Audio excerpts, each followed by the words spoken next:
Bilang SK Chairman at Mental Health Advocate, mahalaga para kay Joey Lubri ng Barangay Kalungay, Pilar, Sorsogon na naipapaliwanag niya sa mga kabataan sa kanilang lugar ang kahalagahan ng pangangalaga sa mental health. Anya, sa makabagong panahon, maraming salik ang pwedeng makaapekto sa mental health ng kabataan. Kaya bilang leader, paminsan-minsan ay nagkakaroon siya ng mga simpleng aktibidad sa barangay para masigurong nakakatulong siya na magkaroon ng maayos na kalusugan sa pag-iisip ang mga kabataan sa kanilang lugar. Napakahalaga po na buksan or italakay po itong mental health awareness. Kasi kumbaga para sa akin, ang mental health issue ay wala pong pinipili. Mayaman ka man, mahirap ka man, bata ka man, or matanda, lahat po pwede maka-encounter ng mental health issue.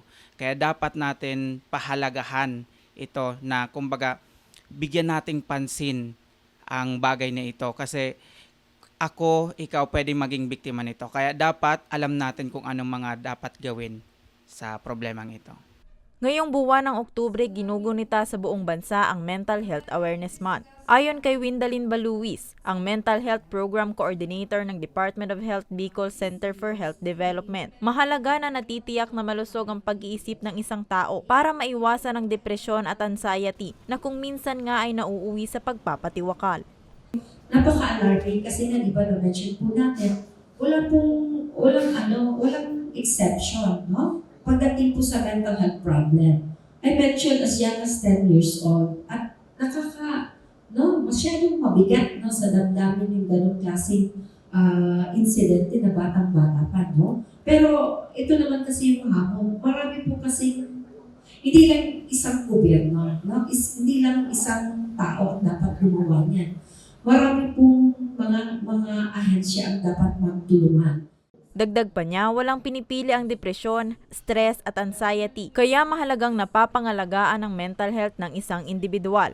Ilan sa mga ekspertong paraan para labanan ito ay ang pag-eehersisyo, kumonekta sa ibang tao, magnilay-nilay, magkaroon ng sapat na tulog at mamuhay ng malusog. So yan po kailangan po binabalansin po yan sa isang tao. Kasi pag hindi po yan na-balance, papasok po yung problema. Problema mo sa relationship that is backward because of the relationship. Problema mo sa kalooban, it is because of the stresses in life na hindi po nabigyan ng magandang coping mechanism. Okay? Inner self na kalooban, so we need to talk with the people who are experiencing with problem. So that's the reason why we have a certain limitation, but number one, kailangan kausapin. Samantala, sa darating na October 16, magkakaroon ng Bicol Mental Health Congress ang ahensya na dadaluhan ng mga kinatawan ng World Health Organization o WHO Manila. Para sa mga balitang Tatak Bicol, Rose Bilista.